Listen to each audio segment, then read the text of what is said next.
Alright, what is up guys, my name is Haira and welcome back to another Path of Exile video. This time around I'm bringing you a project that I've been working on the past 2 days, and it's a lightning strike raider. So after the headhunter grind, I wanted to make a build for mapping, like general mapping, because I've been doing blight for the past week, making currency. And so this is what I came up with.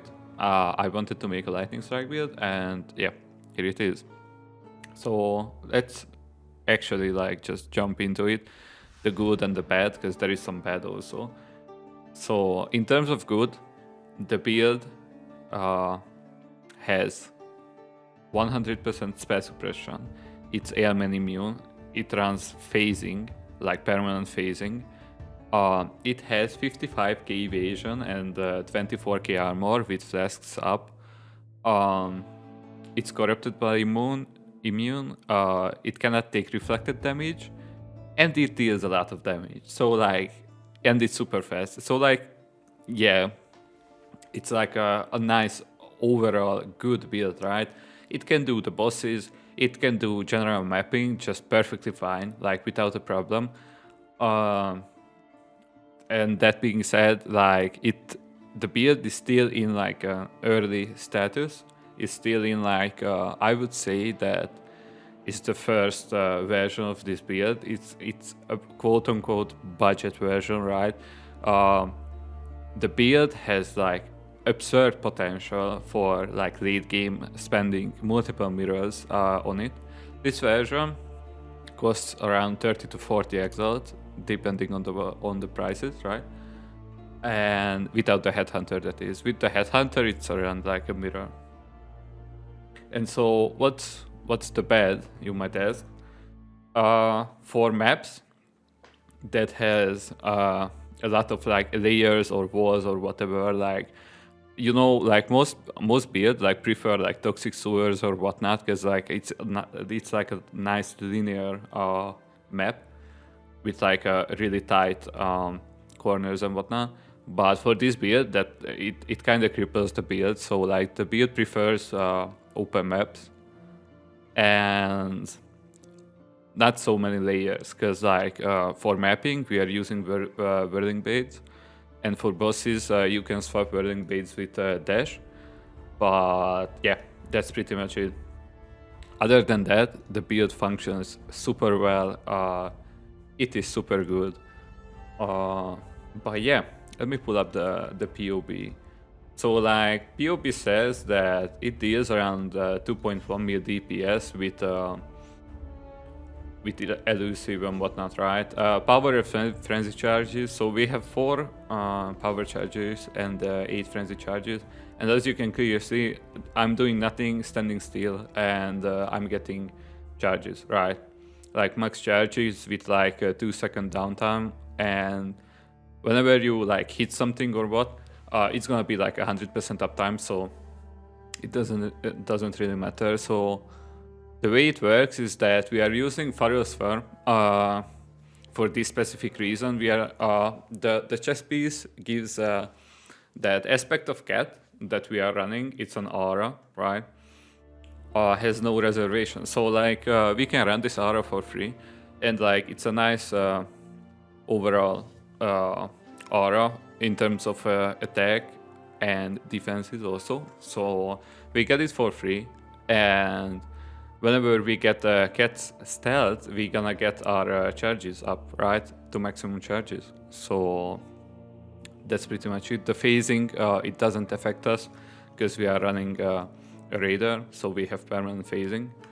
So that's that. Other than that, what's really important if you want to play this build is that you get the extra pierces. It helps out tremendously. I cannot stress this, how important to get extra pierces on the lightning strike. If you don't get any pierces, it's gonna feel so bad, literally so bad. I leveled this character up with lightning strike, and it was super bad. So it's kind of a build where you need to get all the pieces and then level the character.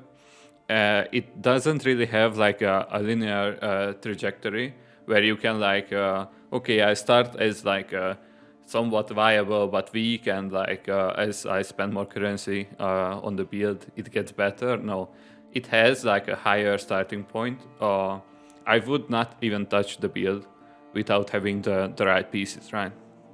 So super important, get the pierces on your helm, as Hel mentioned, and also on the gloves with the new Eater of Earth and Searing Exile. It helps out like tremendously, right?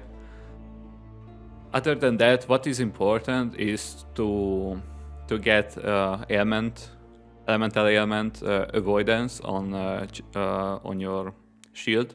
You need like 30% minimum to get to 100% with your ascendancy. And stats, like I have like dexterity crafted on the helm, right? But I need that. I need the stats for the new amulet, the crystallized Omni, to work, right? So like you need to actually POB your stats before putting this together. So like the way it works is like if you get any kind of stat, it's not gonna apply as dexterity, for example. It's gonna apply as omniscience or omniscience, or however you pronounce that. And that is the reason why we are taking extra dexterity and like increased stat points, just to basically to make the build work, right? And so if you can fit everything together, get stats, then yeah, it's gonna feel super great. Then again, I just wanna stress it, like this is the first version of the build. As I said, quote unquote budget version. I'm gonna play this build for the next few weeks probably and see how far I can push it, right? So I'm super excited about this build. And yeah, that's pretty much it. I'm gonna link the POB down below. And yeah, if you happen to enjoy this video, make sure to subscribe. It helps me out a ton. So before I end the video, I'm gonna run one map, not super juiced, but kinda juiced, and just so you can like actually see how it performs in like a normal scenario, right? Not pushing like 100% delirious or whatnot. And yeah, with that being said, I hope you enjoyed this video, and I talk to you very soon.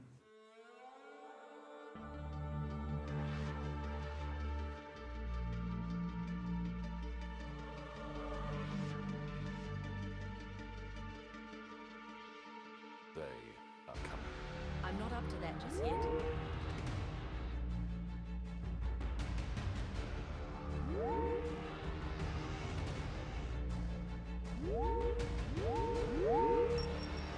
My mana is gone.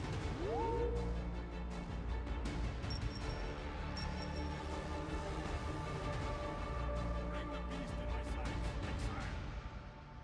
Great job, exile.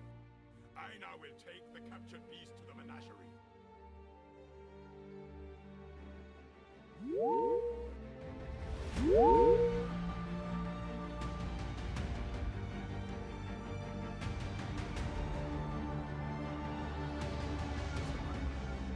are well prepared for the end. The first one to look upon this capture. We will be best if you have been captured. Do not worry, little beast. Do not worry, little beast. Great job, exile. I now will take the captured beast to the menagerie.